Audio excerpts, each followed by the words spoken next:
It's true or false? An eye for an eye. A life for a life. If we want to look at it from the religious point of view, there are laws on all the religions that have to do with taking a life. If you want to look at it socially, when you take a life, for instance, you're driving on the road and you knock someone down, the people on that axis would practically lynch you or burn you. Yes. Even though that's lawlessness. It's lawlessness. They're taking the laws, and that's jungle justice.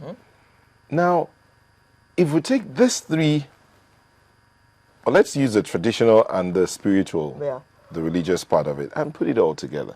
Most of the laws around the world are drawn from these two things, either spiritual or traditional. And they're all working. Nigeria is not the only place where there's capital punishment. The United States of America still has capital punishment. Someone says... In some states. In some states, like Texas. When did that happen in Edo State? On a Wednesday, or was it on a Tuesday? The next day, it happened in Texas. And nobody's saying anything about that. I'm not saying it's a good way of punishment.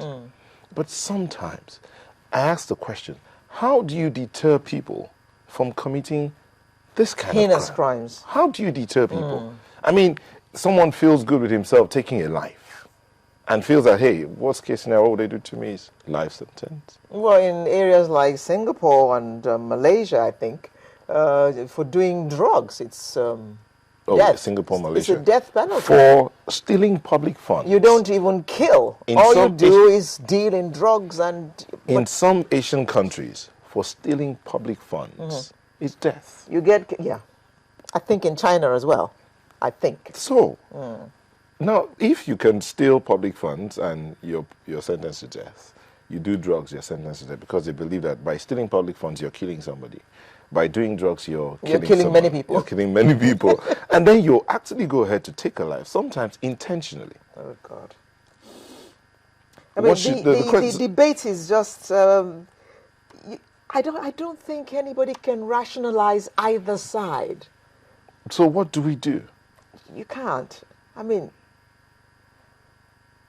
you can't give a life. So why take a life? Yet, this man has taken somebody's life.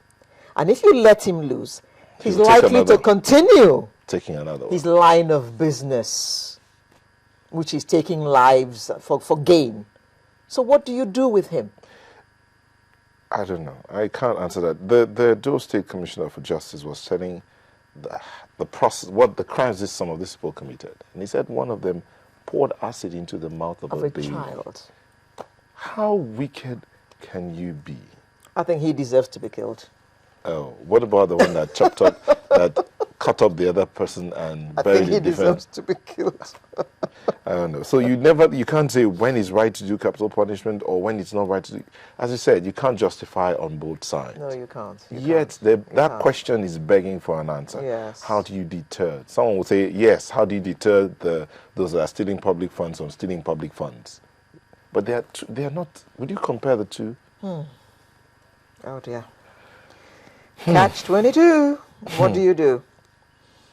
Then the NGF drama, of course, that plot thickens. As my friend will say, I comment my reserve. Please reserve your comment. Well, all I'm going to say is, just quote Governor Jang, I'm old enough to be his father. Okay, so the fathers can afford to offend the sons? Well, and by some quirk of what? They found themselves sitting next to each other at the last meeting. That must have been fun. Father and son sitting beside each other. With animosity. Yes, let's look at the menu now. We're going to begin by looking at the state of the nation. Yeah. Plenty of things to look at, but then down the line we'll go on to focus on the economy. And then, guess what? Our dear friend has an Independence Day award. We'll be looking about that. And by our dear friend, I mean that food that Nigerians live on, which is called Indomie. Indomie Independence Day Award. What's that all about? We'll be telling you more about it later in the program. Then we'll do have our usual artist of the week. Done. And I'm not going to put any addition to that. So we'll just take a short break.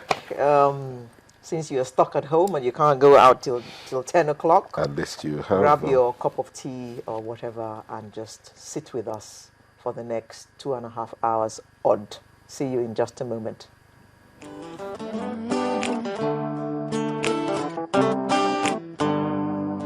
If I told you how I came this far and all the things that I've been through, need I tell you that I've been to hell? I've seen it all and done it all. Growing up as a child wasn't easy. Had to work twice as hard, I was easy. Grandma was my inspiration. Every day there was what's for situation. Shoes, no laces, bread, no tea, but I kept on coming strong. But that's when I looked to the mirror and I told myself this was this little light of mine, I'm gonna let it shine. And I said, this little light of mine, ooh yeah, I'm gonna let it shine, let it shine, let it shine, let it shine. Let me tell you how I got this far and all the pain I had to bear. Used to slip off to a battery at the top to at the bottom. Life's so unfair, and that's how it is. Hopeless and useless, that's what they say. Grandma used to tell me, no room for fear. Every day a new drama. As I sit back and run with me on the drama. We used to have shoes, no laces, bread, no tea. That was how it used to be. The story's different now, and I'm a witness to a better life. And I'm saying, I'm gonna let it shine. Ooh, this little light of mine, this little light of mine. I'm gonna let it shine, let it shine, let it shine, let it shine. I know you don't feel you have a reason to shine. You're giving up because of what you're going through. There's no better way to explain to you than to tell you the world has a place for you. I know you're a star and you were meant to tell all of your neighbors and your friends too. It don't take long, listen to the song, spread love to another, you can't go wrong. This little light of mine, so I'm gonna let it shine. Oh, this little light of mine.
Welcome back, and now let's start the program. We're looking at the state of the nation, and there's so much to talk about. The palaver in the NGF, the State of the Nation bill, the power situation, the economy, and the list just goes on and on and on. Of course, we can't talk about everything in this short time that we have, but we'll just stop briefly at as many points as we can in the course of the program. And to do that with us, it's my pleasure to welcome two legal practitioners, Ebolu Adeborua. Good morning, it's my pleasure. Tokumbo Odutala. Good morning. As well as a social commentator, Mr. Biodun Shoumi. Good morning. Good morning. Thank you all for coming to join us this morning. Now, let's start with the State of the Nation bill. Now, what seems to be, first of all, let me start with you, Ebo. what seems to be the import of this